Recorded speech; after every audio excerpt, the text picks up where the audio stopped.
දේශු Japanese ඇකඩමි YouTube channel එකට ඔයාලව සාදරයෙන් පිළිගන්නවා.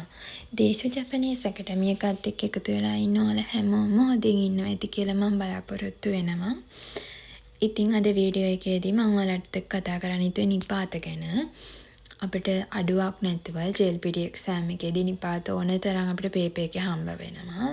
සහ බුම්ෆෝ පේපර් එකේ විශේෂයෙන් ස්ටෑන් පුරවන්න වෙනවා. එතකොට ඒ ස්ටෑන් පුරවන තැන්වල නිපාත අනිවාර්යෙන් පාවිච්චි වෙනවා. සහ අපි ජපන් කතා කරද්දී අපි කතා කරන ජපන් වල නිවැරදි තැන්වල නිවැරදි නිපාත යොදලා කතා කරාම තමයි අපි කතා කරන ජපන් අහන් ඉන්න කෙනාට නිවැරදි අවබෝධයකින් වැටහීමක් වෙන්නේ.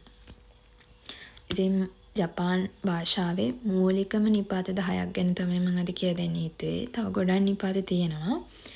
අපේ මේ පළවෙනි නිපාතයට ගියොත් වා නිපාතය අකුර හා උනාට අපි උච්චාරණය කරන්නේ වා කියලා. එක්සැම්පල් එකටම යමු අපි. වතචි වා ගකුසේ දෙස්. එතකොට මේ වාක්‍යයේ තේරුම මම ශිෂ්‍යයෙක් වේ. එතකොට ශිෂ්‍යයා වෙලා තියෙන්නේ කවුද? මම. එතකොට මම තමයි වාක්‍යයේ ටොපික් එක. එතකොට ඒ ටොපික් එකට පස්සේ තමයි අපි වා කියන එක යොදවන්නේ. ඔයාලට පේනවා ඇති වතචි වා ගකුසේ දෙස්. ඔයාලට පුළුවන් මම මේ නිපාත 10ම කියලා දුන්නාට පස්සේ උදාහරණ විදිහට ඔයාලා විසින් වාක්‍ය හද ප්‍රැක්ටිස් කරන්න. ඒක තමයි වෙනත් රටක භාෂාවක් ඉගෙන ගද්දී අපිට කරන්න පුළුවන් හොඳම දේ. භාෂාව අපිට පුහුණු වෙන්න. එක්සැම්පල් එකක් විදිහට අපි වා නිපාතයේම ගියොත් වතචි වා ගකුසේ දෙස්. වතචි තචි වා ගකුසේ දෙස්. වතචි වා සෙන්සේ දෙස්. ඒ වගේ වාක්‍ය කිහිපයක් හදාගෙන අපිට ඒවා ප්‍රැක්ටිස් කරන්න පුළුවන්. අපි දෙවැනි වාක්‍යයට දෙවැනි නිපාතයට ගියොත් ගා නිපාතය භාවිතා කරන්නේ වාක්‍යයක ක්‍රියාව කරන කෙනා highlight කරගන්න. ඒ කියන්නේ උදාහරණෙට ගියොත් තනක සංගා කිමස්. තනක.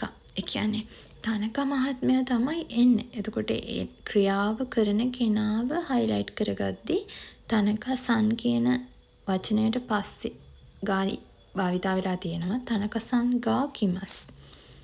ඒ විදිහට තමයි අපිට පැහැදිලි කරන්න පුළුවන් ගා නිපාතය.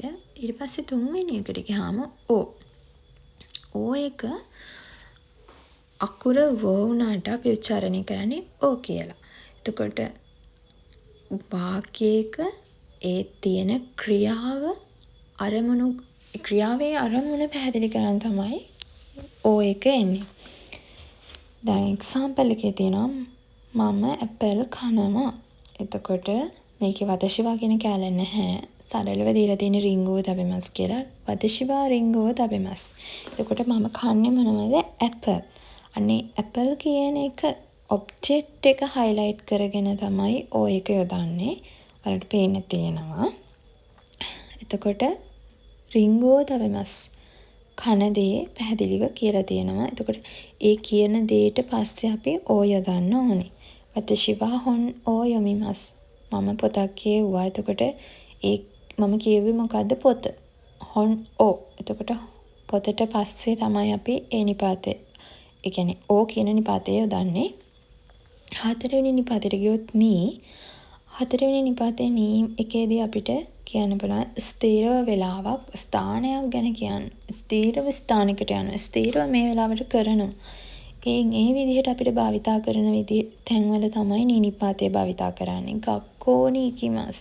සිචිචිනි ඔකිමස්. ඒ ස්ථීරව ඒ වෙලාවට ස්ථීරව ඒ තැනට යනවා ඒ වෙලාවට ඒ දේ කරනවා කියන තමයි නිපාතය භාවිතා කරන්නේ. දේ නිපාතයට ගියාම දේ කියන්නේ ස්ථානයකදී අපි කරන ක්‍රියාවක් තියෙනවා. එතකොට ඒ ක්‍රියාව කරන ස්ථානයට පස්සේ අපි දේ යොදනවා. දොෂකන්දේ බෙන්කියෝ shimasu.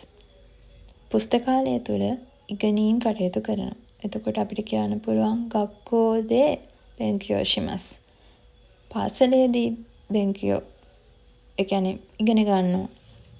ඒ වගේ ස්ථානයක ක්‍රියාවක් කරද්දී ඒ ක්‍රියාව කරන ස්ථානයට පස්සේ අපි දේ යොදනවා. 6 වෙනි නිපාතයට ගියොත් අකුර හේ වුණාට අපි උච්චාරණය කරන්නේ ඒ කියලා. උදාහරණයේදී එකීකිමස් කියලා දෙනවා. ඒ කියන්නේ ස්ථානයකට යනවා, එනවා. ඒ වගේ කියද්දී අපිට දාන්න පුළුවන්. එකියේකිමස් අනිවාර්ය ස්ථානයකට යනවා කියද්දී ඒ ස්ථානය වෙනුවෙන් තමයි අපි ඒ නිපාතය භාවිතා කරන්නේ. සහ 7 වෙනි නිපාතයට ගියාම තෝ නිපාතය. තෝ නිපාතයේදී සමග සහ කියන තේරුම තමයි එන්නේ. චොකලේට් තෝ පන්. චොකලේට් සහ පන්. වතෂි තෝ ඉමෝතෝ. මම සහ නංගි.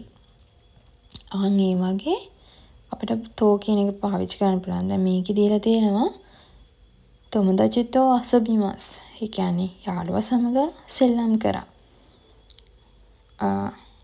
ඉංග්‍රීසි වලින් ඔයාලට දීලා තියෙනවා and සහ with කියලා. ඔය තේරුම තමයි තෝ කියන එකට එන්නේ. එතකොට සමග සහ කියලා බැඳීමක් කරන්න තියෙන තැනකදී අනිවාර්යෙන් තෝ නිපාතය භාවිතා කරනවා. 8 වෙනි නිපාතයට අපි ගියාම තියෙනවා මෝ කියලා. වතෂි මෝ ඉකිමස් කියලා තමයි අපිට එක්සැම්පල් එකේ නම් දීලා තියෙන්නේ. මමත් යනවා. මේ මෝ කියන එකේ තේරුම උත් සහ ද කියන එක තමයි තේරුම සිංහලෙන් ගත්තාම. මං කිව්වා මමත් අක්කාත් පන්සල් යනවා. අන්න ඒ වගේ. එතකොට එන්නේ වතෂි මෝ අනිමෝ කියලා අපිට යොදන්න පුළුවන්. සහ අනි කියන්නේ මෙහෙමයි. අනි කිව්වේ අයියා. එතකොට මමත් අයියාත් කියන්න පුළුවන්. එතකොට තව ගත්තාම රින්ගොත් මෝ බනානා මෝ තබෙමස්. ඇපල්ද බනානා කෙසෙල්ද ආහාරයට ගන්නවා. ඒ විදිහට අර මේකද මේකත් අන්න ඒ විදිහට අල්තා යන්න ද කියන දෙක තමයි මේකේ තේරුම. මෝ කියන්නේ අපි අන්න එහෙම සම්බන්ධ කිරීමකදී. ඊට පස්සේ නෝනිපාතයට ගියාම නෝනිපාතයේ තියෙනවා අපිට එක්සැම්පල් එකේ දීලා වතෂිනෝ කබන්දිස්. නෝ කියන එකේ අපිට තේරුම එන්නේ අයිතිය හංගවන්න. එතකොට වතෂිනෝ කබන්දිස් කියවහම මේ මගේ බෑගය වේ. වතෂිනෝ හහාදෙස් මේ මගේ අම්මා වේ. මගේ අම්මා වේ.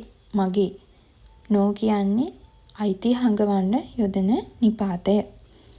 වතෂිනෝ කුත්සු දෙස්. ඒ විදිහට 10 වෙනි නිපාතයට ගියාම කරාමදේ කියලා තියෙනවා. කරාමදේ කියන්නේ සිට දක්වා. කරා කියන්නේ සිට, මදේ කියන්නේ දක්වා කියන එක. එතකොට එක්සැම්පල් එකේ දීලා තියෙනවා ගෙට්සියෝබි කරා කින්යෝබි මදේ කියලා. සඳුදා සිට සිකුරාදා දක්වා. එතකොට කරාමදේ යොදන්නේ ඒ විදිහට. ඉතින් මම හිතනවා නිපාත 10 පැහැදිලි වුණා කියලා. තවත් ඔයාලා එක්සැම්පල් හදලා ප්‍රැක්ටිස් කරන්න. Thank you very much.